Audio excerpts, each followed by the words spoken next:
Part 4. The days following the incident at the private club were a whirlwind. You threw yourself into work, hoping to distract yourself from the truth you'd uncovered about Mr. V. But he wasn't making it easy. Miss YN, his deep voice cut through the chatter on the design floor one afternoon. Your head snapped up, your heart skipping a beat as you saw him standing by your desk. He hadn't been to the office in months, and his sudden presence felt overwhelming. Yes, Mr. V, you said, trying to keep your voice steady. I'll be driving you home tonight, he said, his tone leaving no room for argument. You blinked, stunned. That's not necessary. It wasn't a request, he interrupted, his dark eyes locking onto yours. I'll meet you downstairs at 6. Before you could protest further, he turned and walked away, leaving you flustered and fuming. What was that about? Emma said, her voice dripping with curiosity as she leaned over her desk. Nothing, you muttered, refusing to meet her gaze. Doesn't look like nothing, she said with a smirk. Must be nice having the boss's attention. You ignored her, your mind already racing. Why is he doing this? When 6 o'clock rolled around, you reluctantly made your way downstairs. True to his word, Mr. V was waiting by his car, leaning casually against the sleek black vehicle. Get in, he said simply, opening the passenger door for you. You hesitated, your pride warring with practicality. But the weight of his gaze and the presence of 2 bodyguards nearby made you sigh in defeat. Fine, you muttered, sliding into the seat. The drive was quiet at first, the hum of the engine filling the silence. You stared out the window, determined not to engage, but his presence was impossible to ignore. You're unusually quiet, he remarked, his tone teasing. Maybe because I didn't ask for a chauffeur, you shot back. He chuckled softly. You're stubborn, I'll give you that. Why are you doing this? You asked, finally turning to face him. I can get home just fine on my own. His expression softened, though his eyes remained intense. Because I want to make sure you're safe. Your breath hitched at the sincerity in his voice, and you quickly looked away, unsure how to respond. You're hard to read, you know, he said after a moment. You frowned. What's that supposed to mean? It means 1 minute, you're defiant and fearless. The next, you're quiet and guarded, he said, his lips curving into a faint smirk. It's intriguing. You rolled your eyes, though your cheeks burned. Maybe I'm just trying to figure you out too, Mr. Ice Cube. His chuckle was low and rich. Still sticking with that nickname, I see. It suits you, you said, smirking despite yourself. I'll take that as a compliment, he replied, his voice dropping slightly. Over the next few days, his involvement in your life only grew. He insisted on driving you home after work, often waiting by your desk as you packed up. His protective behavior extended beyond transportation. He started asking about your schedule, your friends, even your meals. You didn't eat lunch today, he said one afternoon, his tone accusatory. How do you even know that? You asked, narrowing your eyes. I have my ways, he said, shrugging. Mr. V, you can't just. Tay, he interrupted. What? Call me Tay, he said, his gaze steady. We're past formalities, don't you think? You blinked, startled by his sudden informality. I don't know if I can do that. You can, he said confidently. And you will. While his attentiveness left you flustered, you couldn't ignore the way it also made you feel safe. But that didn't stop you from pushing back. You can't keep doing this, you said one evening as he walked you to your door. Doing what? He asked, his tone calm but his eyes glinting with amusement. This, you said, gesturing between the two of you. Driving me home, checking up on me, acting like you. Like I what? He prompted, stepping closer. Like you own me, you said, your voice quieter now. His expression darkened slightly, though his tone remained steady. I don't own you, YN. But I protect what matters to me. The weight of his words hung between you, leaving you speechless. Despite your resistance, you couldn't deny the pull you felt toward him. His protectiveness, his intensity, the way he seemed to understand you in ways no one else did, it was infuriating and irresistible all at once. One evening, as you sat in his car, you dared to ask, "Why me?" He glanced at you, his expression unreadable. "Why not you?" "Because I'm just me," you said, your voice barely above a whisper. His gaze softened, and for a moment, he looked almost vulnerable. "You're more than you think, YN. You just don't see it yet." Your heart fluttered at his words, and you quickly turned away, afraid of what he might see in your eyes. As the days passed, your feelings for him became harder to ignore. His presence was magnetic, his attention addictive.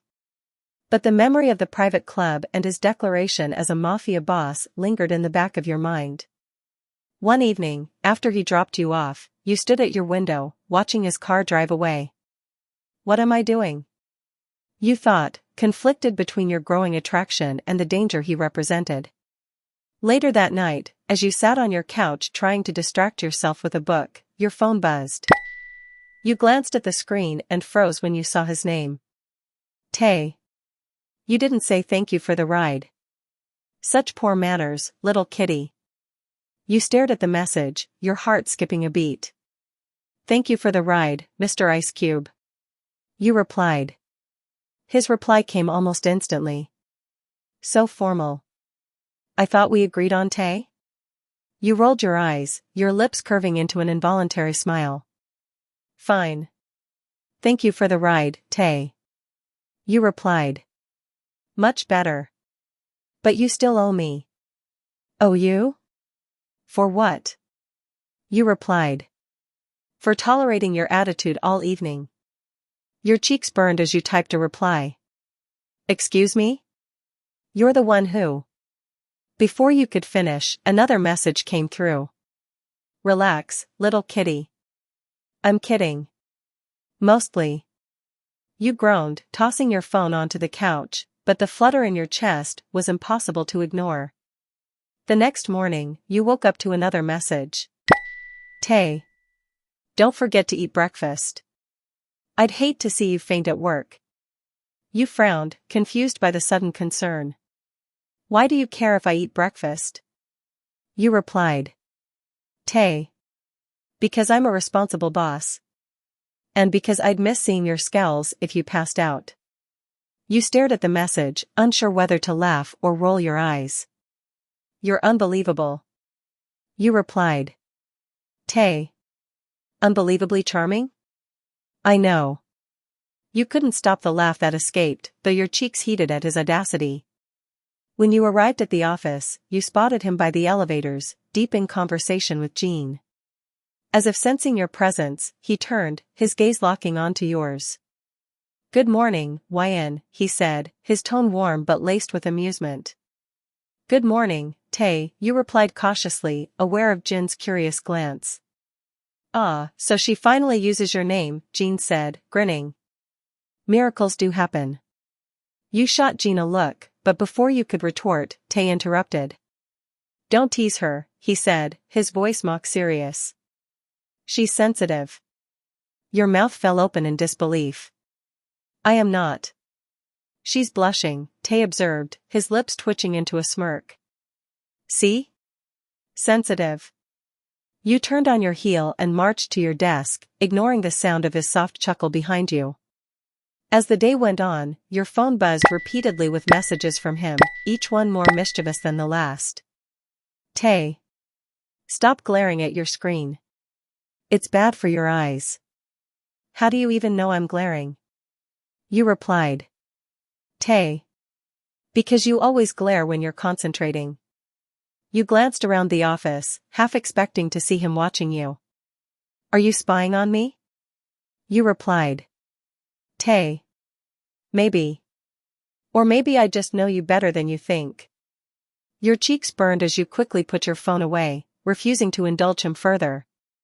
The next day, you were caught off guard when Tay appeared at your desk just before lunch. Have you eaten yet? He asked, his tone casual, but his gaze sharp. I was about to, you replied, already bracing for another remark. Good, he said, leaning slightly closer. Because I'd hate to have to carry you to the cafeteria. Your eyes widened, and you stammered, what? He grinned, clearly enjoying your reaction. Relax, little kitty. I'm just looking out for you. You glared at him, but the heat in your cheeks betrayed your flustered state. Despite your best efforts, you couldn't shake the effect he had on you. His teasing texts, his playful remarks, the way his gaze lingered on you just a little too long, it all left you feeling both exasperated and exhilarated. What is he doing to me? You thought one evening, staring at his latest message. Tay. Sweet dreams, little kitty. Try not to think about me too much. You groaned, your heart racing as you typed a reply. In your dreams, Tay. His response came instantly. Oh, you're definitely in mine. You dropped your phone, your face burning as you buried your head in your hands. It started with small gestures. Every morning, a cup of your favorite coffee mysteriously appeared on your desk before you arrived. At first, you thought it was Gene, but when you thanked him, he gave you a confused look. I didn't leave you coffee, Gene said, smirking. But I have a pretty good idea who did. Your cheeks warmed as realization dawned. Tay. Then came the little notes. Post-its stuck to your files with reminders that felt far too personal to be from anyone but him. Don't forget to eat lunch, little kitty. Stop overthinking this design. It's brilliant. Each one left you simultaneously flustered and intrigued. One afternoon, as you worked through lunch for the third day in a row, Tay appeared at your desk. Still skipping meals, I see, he said, his tone teasing but laced with disapproval. I'm busy, you replied without looking up. He leaned over your desk, his proximity sending a jolt through you. Too busy to take care of yourself? You sighed, finally meeting his gaze. What do you want, Tay? Lunch, he said simply. I'm not hungry. I wasn't asking, he said, his smirk infuriatingly charming. Come on. Before you could protest, he grabbed your hand and pulled you toward the elevator. To your surprise, he didn't take you to the cafeteria, but to his private office. The room was spacious and elegant, with a breathtaking view of the city. On the coffee table sat a neatly arranged tray of food. You planned this, you accused, crossing your arms. Of course I did, he said, motioning for you to sit. I can't have you collapsing on me, can I? You huffed but sat down, the aroma of the food tempting enough to override your annoyance. As you ate, he sat across from you, his gaze unwavering. Stop staring, you said, feeling self-conscious. I can't help it, he replied, his tone playful. You're fascinating to watch. You rolled your eyes, but your heart raced under his intense gaze. Why are you doing this? You asked, trying to keep your voice steady. Doing what? Being nice, you said hesitantly. He leaned back, his smirk softening into something more genuine. Because I care. The words hung in the air, their weight impossible to ignore. As you reached for your glass of water, he suddenly said, You've got something on your lip. What? You asked, instinctively wiping your mouth. Here, he said, leaning forward. Before you could react, he gently brushed his thumb across your lower lip, his touch lingering just a second too long. Your breath hitched, and your cheeks burned as he withdrew his hand, his smirk returning. Got it, he said, his voice low and teasing. Tay, you exclaimed, flustered. What? He said innocently. Just helping you out. What started as a one-time lunch became a regular occurrence. Every day at noon, your phone buzzed repeatedly with messages from him, and every day you found yourself reluctantly following him to his office. You tried to resist at first, but his persistence was impossible to ignore. I don't need babysitting, you said one day as he led you to the elevator. Good thing I'm not babysitting, he replied smoothly. I'm courting. You stopped in your tracks, your eyes wide. What? He turned to face you, his expression unreadable, but his tone light. I'm kidding. Relax, little kitty. but the look in his eyes told a different story. Over the weeks, your lunches became more relaxed, the conversations shifting from work to personal topics. He asked about your hobbies, your favorite books, your childhood. In return, he shared little snippets about himself, though he always kept certain details vague. "I used to sing when I was younger," he admitted one day, surprising you. "You?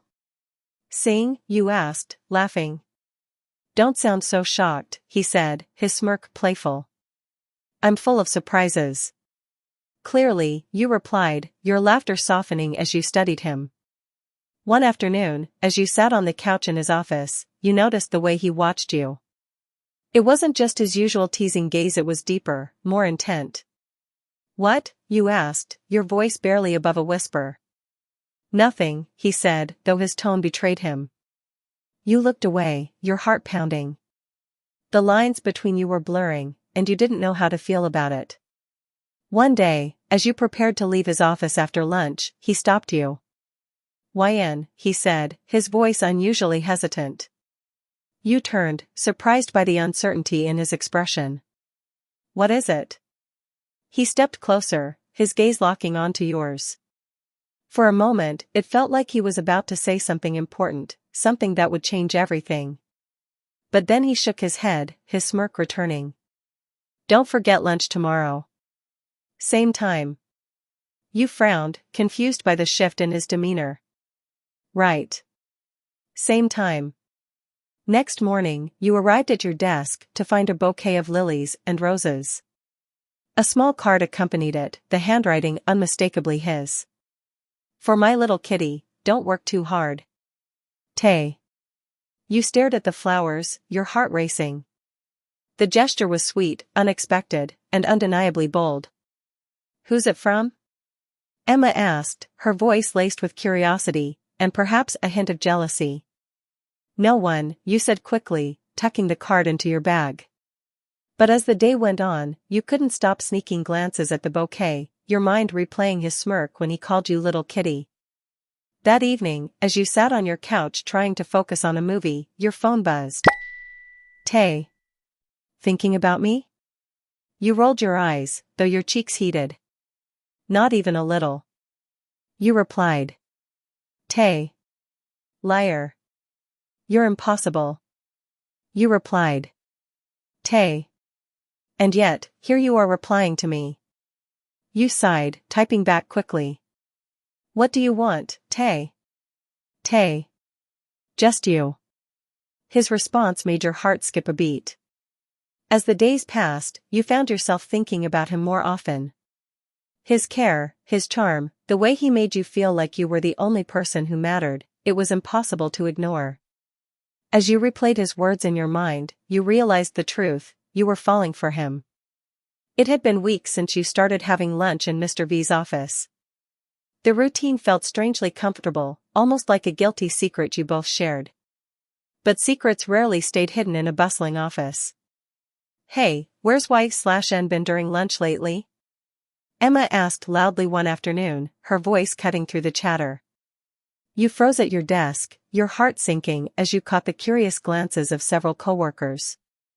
"I don't know," someone replied. "Maybe she's avoiding the cafeteria food?" "Or maybe she's got a secret boyfriend," Emma said, her tone dripping with mock sweetness. You glared at her, forcing a laugh. "I'm just busy, Emma. Not everything is a conspiracy." She shrugged, clearly not convinced, but thankfully, the conversation shifted. Later that day, Gene strolled over to your desk, his usual warm smile in place. "Little kitty, we need to talk." You sighed, leaning back in your chair. "Please don't call me that right now. Emma's already suspicious." "Emma's always suspicious," he said dismissively. "But she's also nosy, and you're not exactly subtle." "What do you mean?" He leaned closer, lowering his voice. "You disappear every day at the same time, come back looking flustered, and avoid eye contact with half the office. It's like you're waving a neon sign that says, 'Ask me what I'm doing.'" Your face burned. "I'm not that obvious." "Oh, you are," he said, grinning. But don't worry, I'll cover for you. Why? You asked, suspicious. Because watching you squirm is entertaining, he said, ruffling your hair. You swatted his hand away, but a small smile crept onto your face. True to his word, Gene went into full damage control mode. Anytime someone questioned your whereabouts, he distracted them with jokes or steered the conversation elsewhere. Where's YN? Emma asked one afternoon. She's in a top-secret meeting, Gene replied with mock seriousness. With who? Can't tell you, he said, leaning closer as if to share a secret. If I do, she'll have to kill me. The room erupted into laughter, and you silently thanked him from across the floor. When you arrived in Mr. V's office for lunch that day, he was already waiting, a smug look on his face. Busy morning? He asked casually as you set your bag down. Nothing unusual, you said, trying to sound nonchalant. He raised an eyebrow, clearly not buying it. Really? Because Jin Hyung just sent me a very interesting message. Your stomach dropped. What message? He leaned back in his chair, holding up his phone. Something about your coworkers wondering where you keep disappearing to. You groaned, covering your face with your hands. He didn't. Oh, he did, Tae said, his smirk widening. Apparently, you're quite the topic of conversation. Let me guess, he said, his tone playful. They think you have a secret boyfriend? You shot him a glare. It's not funny. It's hilarious, he countered, his eyes sparkling with amusement. You should have seen Emma's face when Jean told her you were in a top-secret meeting. You groaned again, sinking into the couch. This is so embarrassing. Why? He asked, leaning forward. Are you embarrassed about having lunch with me? No, you said quickly, then winced at how loud you sounded. His smirk deepened. That was convincing. As you buried your face in your hands, he chuckled softly. Relax, Dumbo. It's not the end of the world. You peeked at him through your fingers, your cheeks burning. Did you just call me Dumbo? Yeah, he said, grinning. Because you're overreacting and it's adorable. Your jaw dropped. Tae. What? He said innocently, though his expression was anything but. You can't just call me Dumbo, you said, flustered. Why not? He asked, his tone teasing. It suits you. You glared at him, but the warmth in his eyes made it impossible to stay mad. As you ate, he leaned back in his chair, watching you with an intensity that made your heart race. Why do you keep looking at me like that? You asked, trying to sound annoyed. Like what? Like you're planning something. His lips curved into a slow smile. Maybe I am. Your fork froze midair. What does that mean? He didn't answer, his gaze dropping briefly to your lips before meeting your eyes again. The tension in the room was palpable, and you quickly looked away, focusing on your food. As you reached for your water, he reached out, brushing his fingers against yours. The touch was fleeting but deliberate, and your breath caught. Tae, you said, your voice barely above a whisper. Yes, he asked, his tone soft but mischievous. You're impossible, you muttered, feeling your cheeks heat. And you're irresistible, he replied smoothly. Your eyes snapped to his, your heart pounding at the sincerity in his voice. When lunch ended, he walked you to the door as usual, his presence commanding yet comforting. You paused with your hand on the handle, glancing at him. Something about his intense gaze made your stomach flutter, but you pushed the feeling aside. I won't be around this weekend, you said casually, trying to keep your tone light. His brow furrowed slightly. Why not? I'm going back to visit my family, you explained, looking up at him. It's been a while since I've seen my father and brothers. He nodded, but his expression remained unreadable. How long will you be gone? Just the weekend, you replied, surprised by the hint of concern in his voice. Why? Just curious, he said, his lips curving into a faint smirk. I didn't realize you had brothers. You smiled. Two, actually. And they're both very protective, so don't get any ideas. His smirk widened, but there was something sharper behind his eyes. Noted. Enjoy your time with them, little kitty. YN, he said. You paused before opening it. His voice unusually serious. You turned, surprised by the shift in his tone. Yes? For a moment, it looked like he was about to say something important. But then his smirk returned. Don't forget to thank Jin Hyung for covering for you, he said, his teasing tone back in full force. You groaned, pushing the door open. I'm going to kill him. His laughter followed you down the hallway, and despite your frustration, you couldn't help but smile. In next part. So, YN. Jimin said, any special someone back in the city? Your grip on your fork faltered for a brief second, but you recovered quickly. No. Why does everyone keep asking me that? Because, Jimin said, leaning forward with an exaggeratedly serious expression, you've got that look. What look? You asked. The I'm texting someone I shouldn't be texting look, he said, wiggling his eyebrows. Your face flushed instantly, and Jimin's sharp eyes caught it. Oh ho, he said, clapping his hands together. Did you guys see that? She totally blushed.